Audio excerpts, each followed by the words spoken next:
Hello, this is Josh and Zach's Science. First of all, our first test was to eat a cracker. Zac Tiessen! What's that man?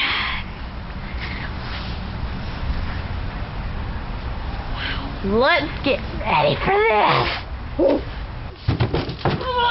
Oh!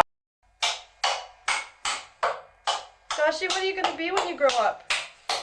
An artist.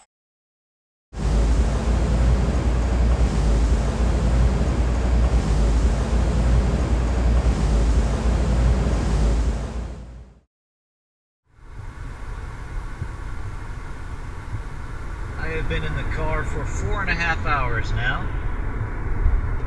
on my way to Stony Creek, Ontario, Canada. This is my first time actually meeting an official Prodigy, 2 of them, and getting ready to follow them around for the day tomorrow. So, I'm in New York, heading to Buffalo, and then crossing the Peace Bridge into Canada.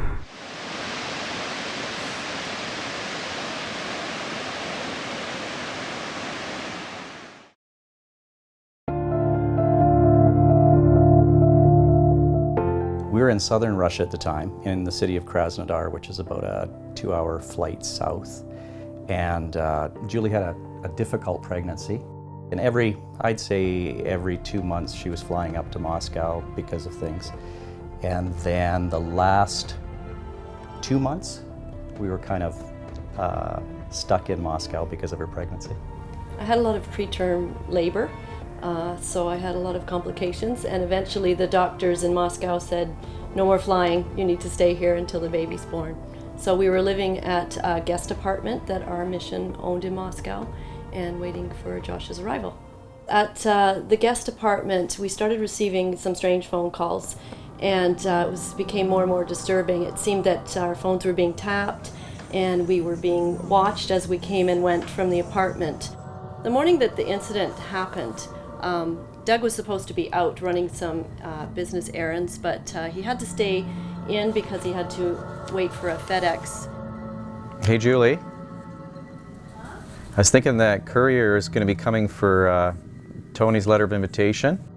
Are you going to go out with your mom after? Yeah, I'll go this afternoon. I'll get it, Julie.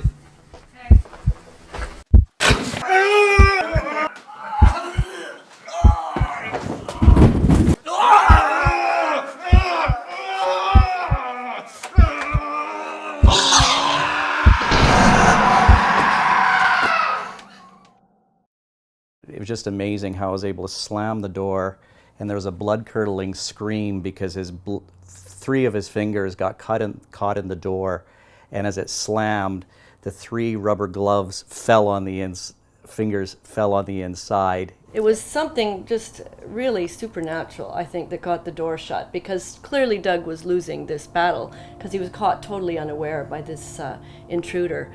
So we were very thankful that we were safe, and shortly after we had the police came and the inspector came, took our story, and that is when we realized there was a crime ring in Moscow at the time who were targeting full-term pregnant women, cutting the babies out of their tummies to be sold on the black market to foreigners who come in and adopt orphans. It wasn't till many years later that we understood the significance of the events that happened before Josh's birth, and that they were very connected to his artistic giftedness. By definition, the most accepted definition would be that a child prodigy is someone who reaches professional levels before the age of 10, if you're going by Feldman, or before adolescence, if you're looking at McPherson's work. Psychologist and author Joanne Ruthsatz from The Ohio State University was the one who verified later in his life that Josh indeed was a child prodigy. She believes that in the case of Josh, his extraordinary talent could have come about as a result of his mother's fall during her pregnancy. The fall may have caused damage to the left side of his brain and activated a dormant gene. Once it woke up, this moderator gene rewired his brain and unleashed his amazing talent. And with the prodigies, I believe that's what's happening, is that they probably, when we get the functional MRIs, will find that they have lesions on their left hemisphere that then, because of this rare mutation, allowed their right hemisphere to take over and produce these unusual, extraordinary skills.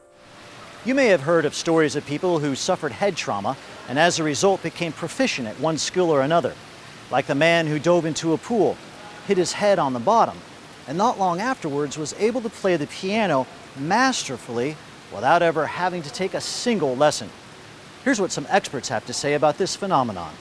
So what happens is if you have a traumatic brain injury, depending on where the injury is, or stroke, or for that matter, any kind of injury to the brain, or any kind of a genetic wiring where your brain is wired differently, that can manifest in many things. And what happens in this case is that certain brain networks are super efficient, super functioning. So it could be because of the damage to the brain, genetic disease that results in a loss of wiring, or acquired damage, a stroke or trauma or so on. Certain networks that are regulated normally are not regulated, and as a result, certain connections become super active. This superactivity that Dr. Rizai is talking about, in very simple terms, can be compared to a garden hose. Now, let's say that this nozzle represents a portion of your brain. The holes in the nozzle are pathways in the brain. Now, when the brain is functioning normally, these pathways are flowing at a regular rate to other parts of the brain. But when the brain suffers trauma, these holes or pathways can become damaged, enabling these other pathways to become super active or super focused. So you definitely believe that the left hemisphere damage could unleash this great talent? Yes. Do you believe that that can happen in the womb? Yes, certainly. What happens in that kind of a case is that there is injury to the left brain hemisphere.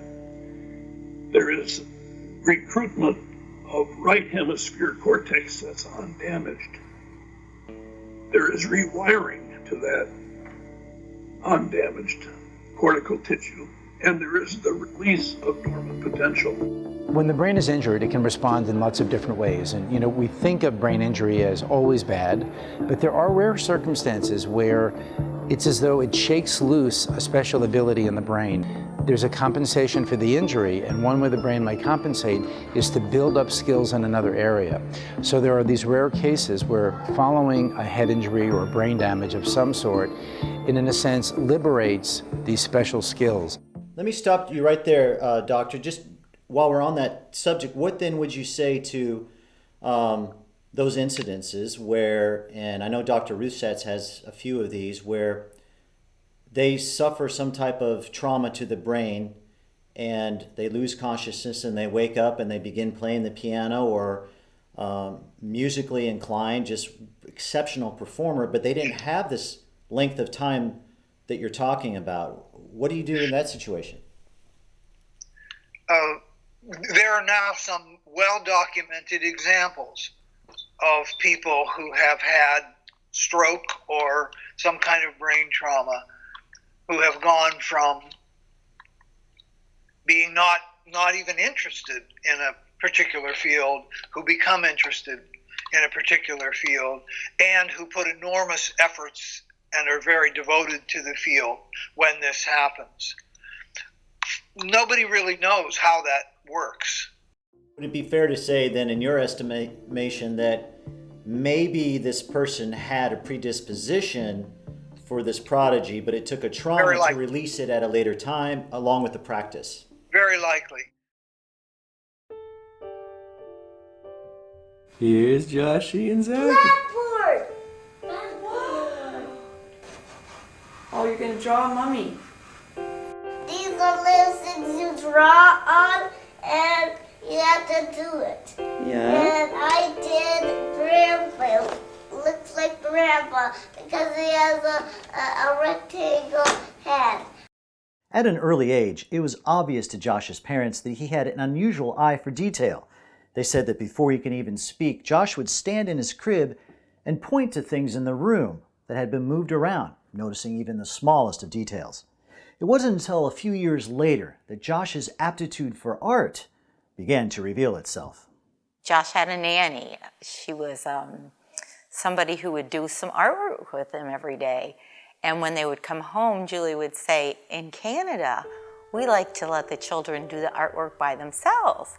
And the nanny would say, I did let him do it by himself. And she would say, no, we don't correct their mistakes, or we just let them draw. And she said, this is his work, I'm not helping him. And Julie said, it took me the longest time for me to really believe that this was his work. He was talented from the time he could hold a crayon. So Josh now is what they would call a realistic painter. He does a lot of outdoor scenes, wilderness scenes.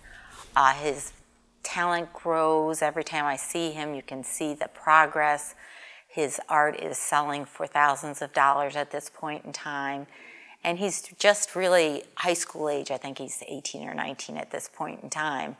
But he's become well known in the Canadian community, and I think his reputation will spread worldwide. And then his brother, Zac, actually was a very typically developing kid for most of his life. You know, he was rambunctious, he was outgoing. Zac Tiessen attempting to dunk a 9'2" dunk. Here he goes. Here he comes.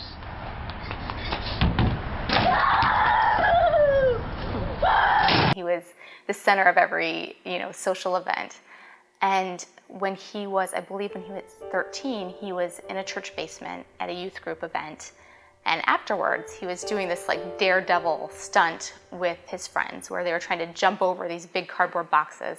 And he decides to do this extreme sport, dive headfirst over it. And he hits his head and he gets a bad concussion. And he'd had concussions before, but this one was different. He wakes up and his dad, shows up and is trying to ask him questions, and Zac can't answer them. He tries to pick up a glass of water and he knocks it over. Something's wrong. And so they bring him home, and he's doing okay. He's had these concussions before because he's kind of an adventurous kid. And so they wait it out. And over the next week, they kind of realize something's a little bit different. He's a little bit quieter. He's a little more serious. And his mom, Julie, told me, she said, we thought maybe this one just really got to him. He realized that these things he's doing are dangerous. He needs to be a little more cautious. Maybe it's really sinking in. And so not too long afterwards, a family friend who knew that Zac had this injury brought him a secondhand guitar she'd bought at a small store. And he just picks it up at dinner and won't put it down. It's it just called to him. He loved it. He just starts playing, and everyone's kind of looking around what's going on with Zac? He's a kid who flits from activity to activity. He loves doing lots of things, but he's just sitting there playing with this guitar for hours. And so he ends up staying up late into the night with his mom, Julie, who knew a little bit of guitar, and she's showing him chords and teaching him a couple things. And finally she has to tell him, you need to go to bed. You can't keep playing this guitar all night. So he does, but he just goes back to it and and he's playing, 2 hours a day, 4 hours a day, 6, 8, 10, 12 hours a day. They just can't get him to stop playing the guitar. It's something changed in his brain, and all of a sudden he's acquiring music like his brother had acquired art. It's incredible.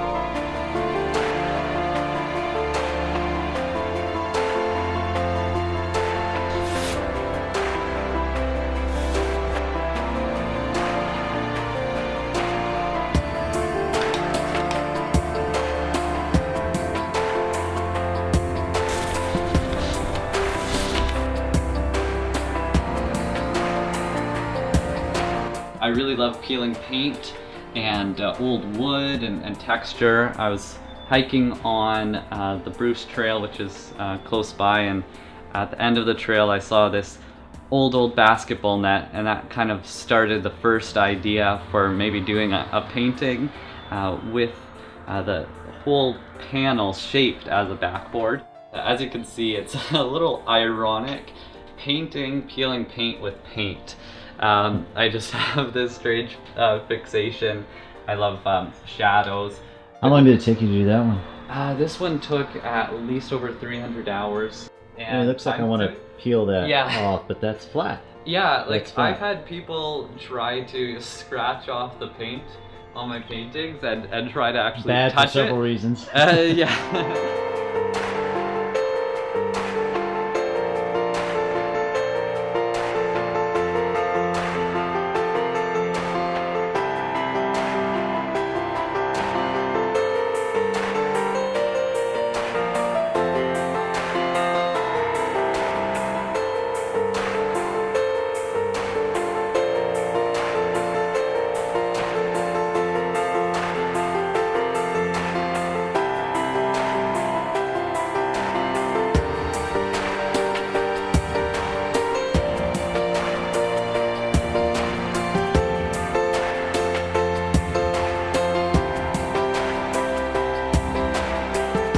My name is Zac Tiessen. I work as a full-time fine artist from my studio gallery located here in Stony Creek. It's located in a really beautiful area close to the Niagara Escarpment and the lake, so there's tons of inspiration.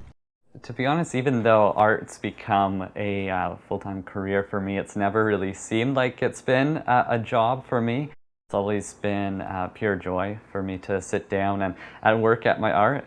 I think for me, each painting has a story, and it may be a personal story from my past, or it might be something that I'm trying to communicate, a metaphor. In most of my work, the main theme is the interaction between the natural world and the man-made world, artificial structures, and how the elements of nature eventually weather and fade old architectural buildings. So I'm really interested in that conversation and the juxtaposition, taking a subject matter that normally wouldn't be in a certain environment, maybe an animal or a bird, and putting it into a new surrounding. And the metaphors that arise through that I find are really interesting. Some people see that I have a fairly dark palette in a lot of my works and fairly muted, but I see how the light shines brightest in the darkness, and for me it's that light that's very symbolic in my work, and hopefully bring and direct people back to God the Master Artist, and that's really what motivates me for what I'm doing. So what's it like being called a prodigy? Do you think about it much? No, I wouldn't say I go through every single day thinking that. It's a nice title I take as encouragement or affirmation for maybe my playing and kind of a compliment.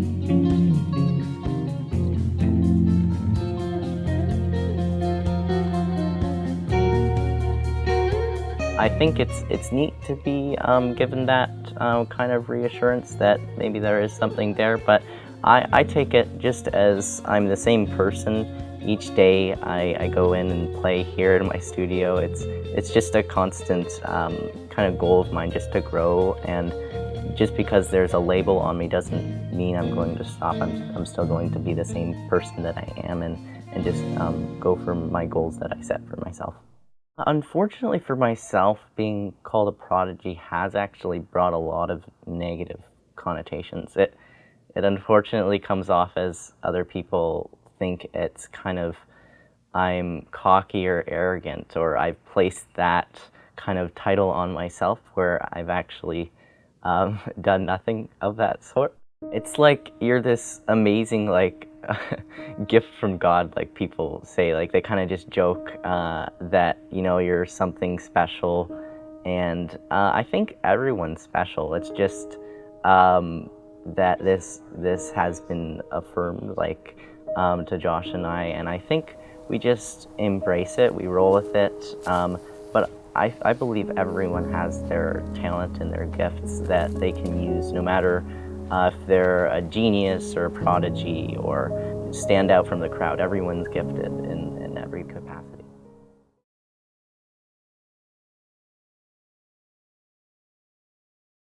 Right now, I'm working on a new painting. It's at this point, I've drawn in the grid, and I have this smaller photocopy of my drawing where I've put that same grid over top of it. So basically, from this model, I'm going to sketch out the main form and area. It's this old church cathedral with these Gothic stained glass windows, and then through the windows there's actually going to be something like an aquarium. And I'm just making sure that mathematically all of these lines are correct perspectively, making sure they all lead accurately to the horizon line.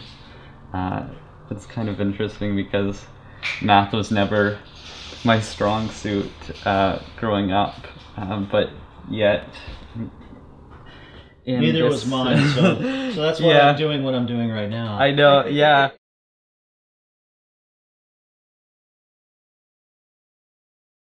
Yeah, so earlier this fall, shortly after I finished the painting, I was contacted by a collector in the US who said that he had been following my work, and he said he himself was a bit of a prodigy growing up in a different field of work, but he really respected young individuals with talent, and so he was just all of a sudden drawn to this painting just because he had an interest in Wales and Gothic cathedrals, and so it was kind of a perfect storm.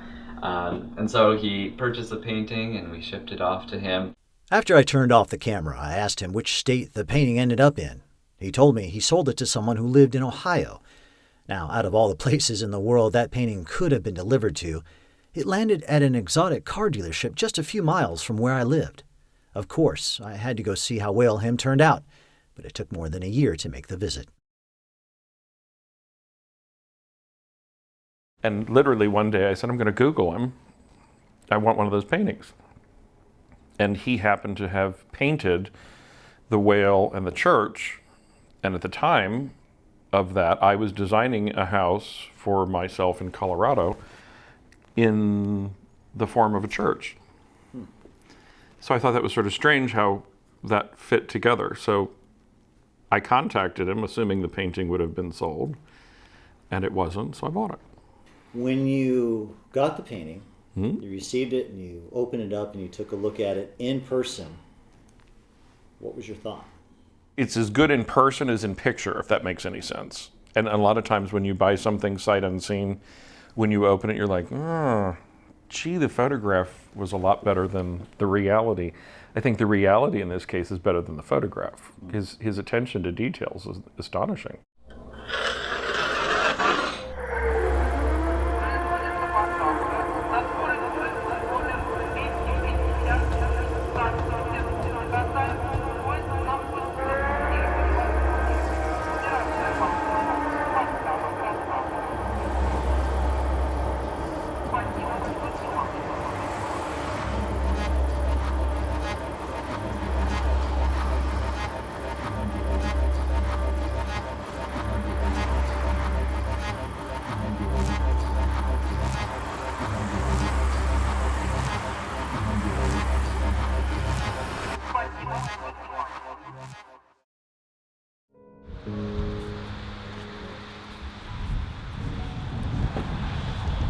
We are going to the post office.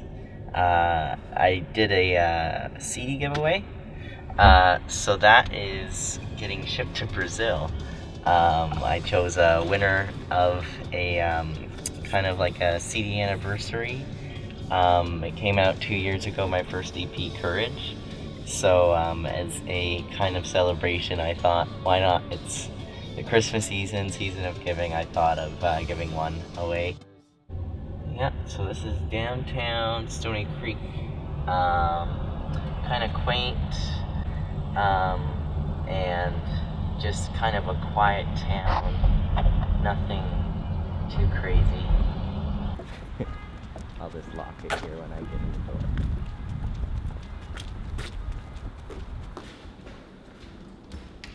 There's the fondue tools. Yeah. Yeah, we're dropping off the What's your job at the fondue? You make it or eat it? I eat it, yeah. Hello. How are you? How's everything? Yes. How's it going? Hello.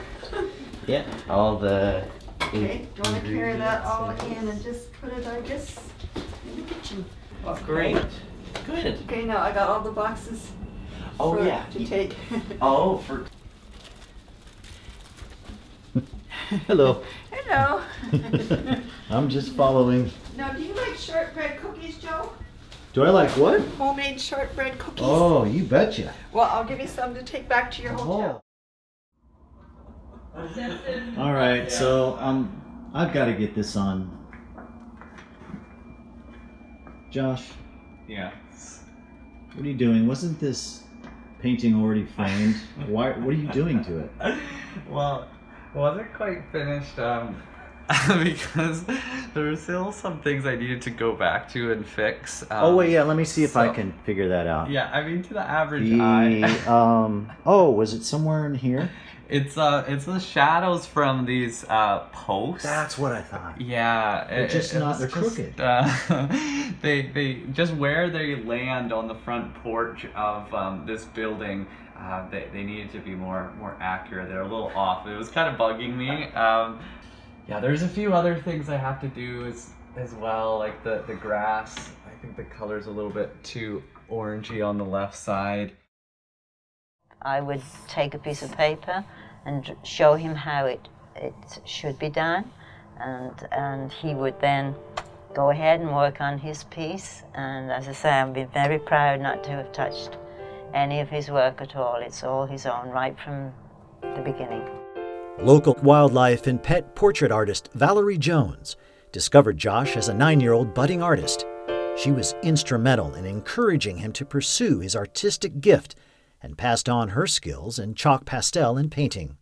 But that helps him create what you see in his art, is that perfection for detail and strong emotion. I find strong emotion in a lot of his pieces. He also likes to create something brand new that perhaps others haven't attempted.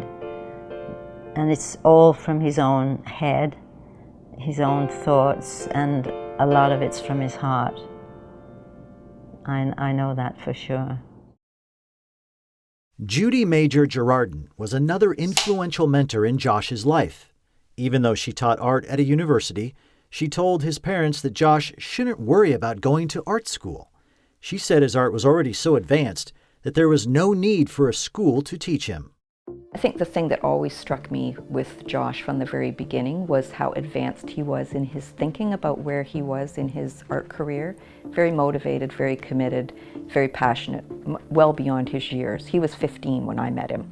I've taught for 30 years and I see a lot of very talented people go through the institutions, art institutions and out in the art community.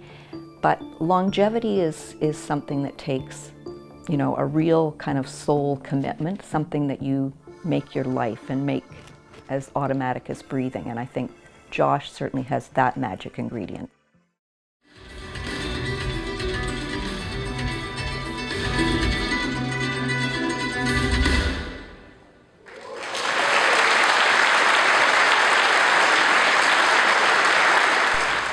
Do you ever feel like you're missing out on everyday life that other kids may be doing, whether it be playing sports or whatever it is? Do you feel that, like, I'm missing out on something? In a way, we might be missing out on a little bit that way. I wouldn't say that I never had a childhood, though. However, the past few years, I've been a lot less extroverted than I used to. I used to be out and about with friends, but now I usually just kind of hermitize in my studio for long periods of time. But I don't think I miss that anymore. I think music actually filled that void for me. And whether I do have to kind of sacrifice, free time with friends, I think it's definitely rewarding to kind of make those connections with music, whether it be online or in person with other musicians. Yep, and then 12th fret on the 4th string, and then 11th fret on the 3rd string. Yeah, and then all 5 strings. Yeah, so that's the first chord there. My style of music's kind of variant, actually. It changes even from song to song.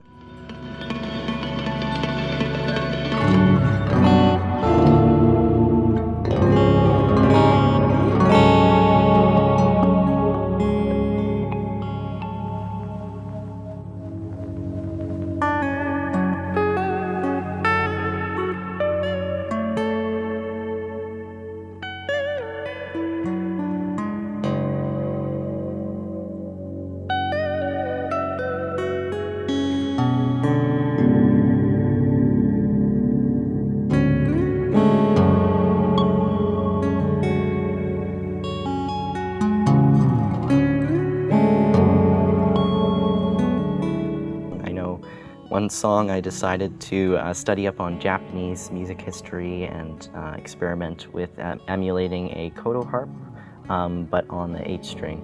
Another style would just be flamenco and Spanish guitar.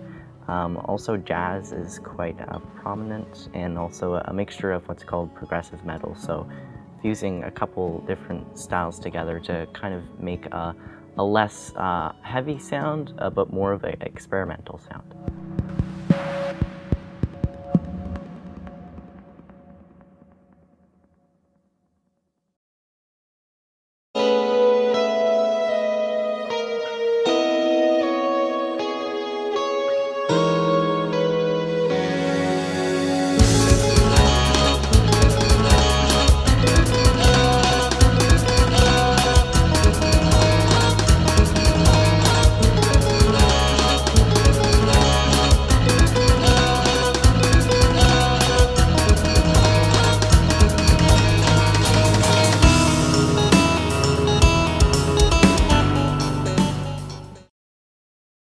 Yeah, so every year at my studio gallery open house, I give away a free piece of art in exchange for people bringing food bank items. And so this year raised a good amount of items, and they're for the Stony Creek Food Bank, and they're always very appreciative of this for the people who come there, especially during the winter months.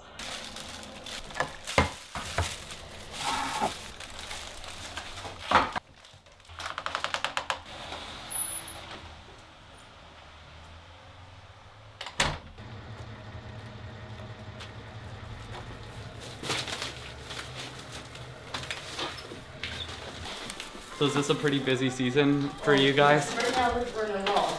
Yeah. Yeah, well, I'm happy to do this, and it's really, people came to my open house that donated these items, so Oh, yeah. Thanks again. take care, Yes, bye have a Bonnie. nice Christmas. Yeah, you too, Merry Yep. Christmas.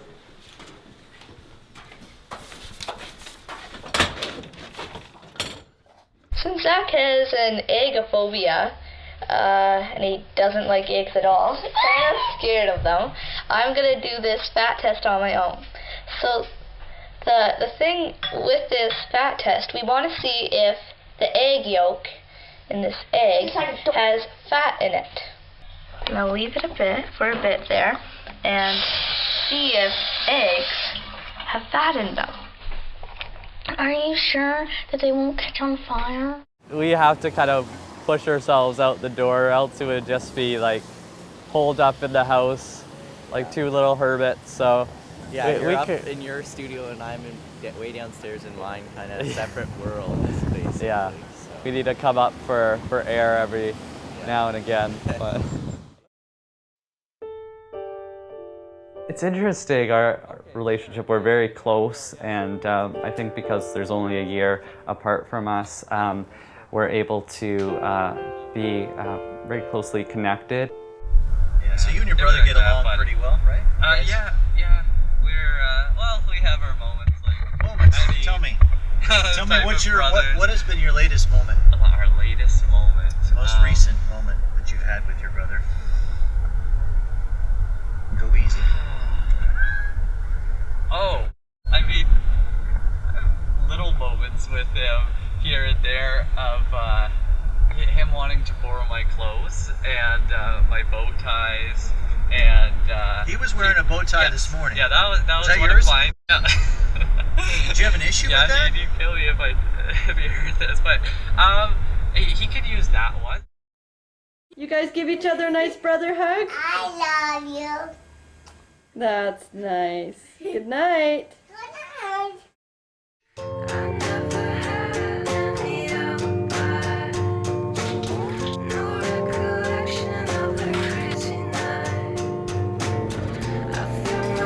Have you guys done this before? Or is this like a new invention that you're...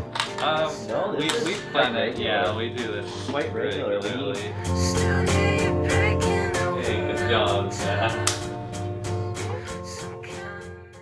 We're pretty competitive. I usually, though, well, sometimes he can beat me, but I usually beat him by just a little bit.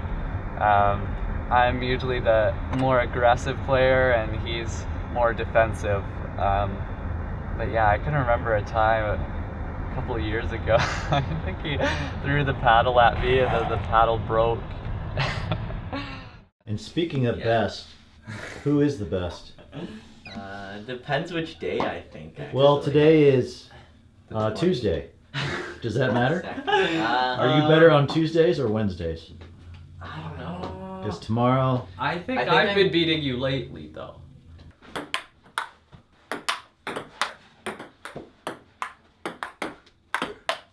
Okay, good game. All right. So, high five it. No. Okay, Yep. come on. I don't. Come on. No. So this is Zach's room. And there he is. Hello. He's reading some type of book. What are you reading there? It's one of my favorite books right now. It's called Modalogy. Here, hold it up. Let me look at it. Yeah. Modalogy. What's that mean? Yeah, it's kind of compares music with like a chromatic cube of colors. Of course. So it's quite a kind of out there concept. So I'll see if I can find a good image. Yeah. So it kind of, as you can see, explains different like levels of symmetry and consonance and dissonance with different scales and kind of root scales and stuff. So, you know, I had a copy that I keep by my bedside. Yeah. It's great, nice great reading to put you to sleep. I love the blind thing there. Yeah. Musical notes. The balances. Yeah, my family did that for me. They actually took the music that I composed in my songs and printed that off and gave me that as a present last Christmas. That's nice. What song is that? And I think they vary. I think I see some of like Visibility, Perspective, which are songs from my Courage EP. Basic room. Pretty basic and room. Then you probably don't want to look in the closet though. Why not? What's in you here? You don't want to look in there. What's in this closet? You know, you tell me not to look, and I'm gonna look. Yeah. Okay. So that's where I keep my clothes. Yeah. Usually they're a little bit nicer, but. Okay. Nicer You threw everything in there when you knew I was coming in, right? But let's just say they're dirty for now. Well, you know what? I'm gonna go check your brother's room out. Yeah. I'm gonna surprise Thank you him. for coming. Thanks for having me. Okay, let's see if he's busy in here. Oh. Hey, there he is. Hey, I just came back from your brother's room. Mm-hmm. So now we're gonna take see a if your look room around. is... Okay, the first thing I see are hats.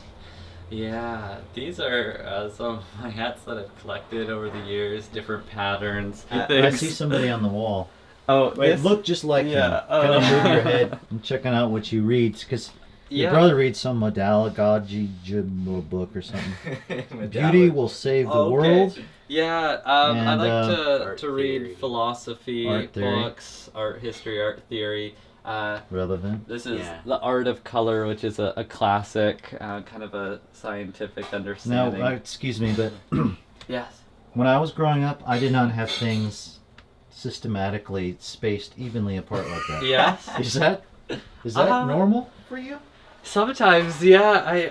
Look at that. I think naturally not I do one like is touching the other. There's space. Even the marker. Yeah, even the highlighter. Yeah. Yeah. Watch this. Yeah. You ready for this? Yeah. It's clean. Oh, see? Look, Zach, he even has the lessons. hamper to make it look like he didn't shove a those sleeve of a shirt out of the hamper. Is it out of place? I don't know. Oh dear. It's kind of bothering me now. I'll fix that for you, Josh. There you go. You can sleep tonight. Now, question for both of you guys. So, like at night, like when inspiration hits you, some people, they're walking along a quiet park, some are in the shower, some are, like if you're lying asleep, you're in bed, do you reach over and grab, do you grab the thing and write notes, and do you grab something and write? Like you have a system like that to do the sketchbook. Yeah, I usually have a That's pencil usually how you do it. and You do that a sketchbook. lot. That's on my nightside table. Yeah. So that if I have an idea in the night or while I'm going to bed, it's interesting because it's usually the time when you have the least amount of distractions, and I think your creative juices just flow. I think a that's lot more. why I stay up later. That's why Zach. Yeah. Like that's why I compose or I even record. Like I just get more ideas and better ideas later in the night. I like socks. I've been getting into more colorful socks. I like the nice sockettes. Ladies and gentlemen, can you see whose shoes are tied? Zach, what's your story? I don't like Why it, is yours looking What like happened? I went outside. Yours You are got a like hole in wet. there. I play basketball. And those? Yeah. By the way, who won the ping pong thing today? Josh. I don't think we should. I think I got bring better. that up. Speaking of winning, I think your mom's cooking something. Yeah. Yes. And You've been cooking. I'm gonna go see what the winning recipe is. There she is. What are we cooking in here? We're making ratatouille tonight. Ratatouille. Oh my. Like the movie. Like the movie. That's an actual Made famous by the movie. With the rat. And some nice hot Italian sausage. Nice. Made locally, organic, grass-fed. I'm going to put some pasta on. Mom is a great cook.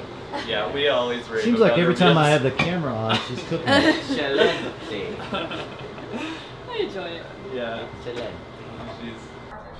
So tell me what you'll be doing tonight.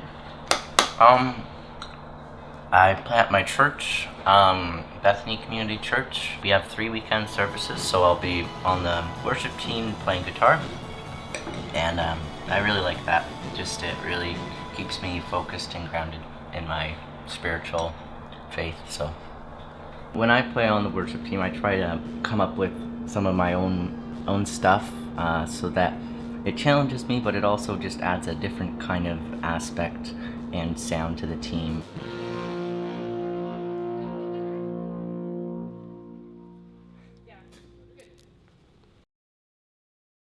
Hi, Josh. Hi. What did you do? I put purple on his pants and put blue on his jacket. What is it? Show it to us. A bunny. Hold it up for us. That's neat. That was a nice craft. With some markers? And some orange feet. One of the things that it was a mistake that I made when I studied prodigies was to use my own frame of reference as a basis for judging what was true for their lives. That is, I assumed that what I thought was true about the world and the way things are would be true for the way they thought the world was. And that turned out to be a mistake, and I offended at least a couple of them very deeply by some of the writing that I did. So one of my conclusions or insights about prodigies is their world is different from your world. Don't make the assumption that you can understand what it is that they're experiencing. It may just not be possible for you to understand it if you haven't experienced it. And I've tried really hard to keep that in mind in the work, but it's not easy because we all live in our own minds and we experience things the way we do. It's very different. That much I'm sure of. It's very different. Even though prodigies receive generally a lot of recognition for the technical mastery in their field, oftentimes they feel fairly isolated, I think, because they have this level of knowledge and talent in this area, but still they're able to talk about other things and want to communicate with people their age. So you said they, you. Yeah. You've gone through some of that. You felt Yeah. a little isolated sometimes. Yeah, sometimes.